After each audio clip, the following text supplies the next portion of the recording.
মাগনটা ঢেলে ভোট দিয়েছে। উন্নয়নের জন্য মাগনরা ঢেলে ভোট থেকে মায়েরা বেশি, বোনেরা বেশি নিয়েছে।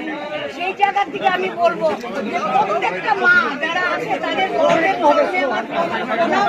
ছোটদেরকে আমার ভালোবাসা। কি চিন্তা ভাবনা আছে? জয় আমি জনগণের উদ্দেশ্যে করছি, জনগণ জনার্দন। তারপরে আমি আমার দিদি মমতা বন্দ্যোপাধ্যায়কে আমি প্রণাম জানাচ্ছি আর অভিষেক বন্দ্যোপাধ্যায়কে ধন্যবাদ জানাচ্ছি। প্রথম কাজ কি থাকবে দিদি? প্রথম কাজ আমি সার্টিফিকেট আনিনি, আমি তো বললাম সার্টিফিকেট নিয়ে আসি। 48,879 ভোট। এরপরে পরবর্তী পদক্ষেপ কি নেবে? মানুষের সাথে আলোচনা করে, অবশ্যই আমার নেতা পার্থ ভৌমিকের সাথে আলোচনা করে পরবর্তী সিদ্ধান্ত। বিরোধী পার্টির সাথে কি কোনো আলাপ হলো?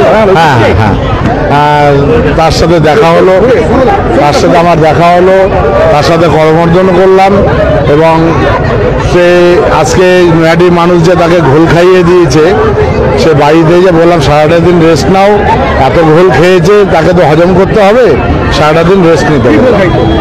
এই যে ঘোল 48,879।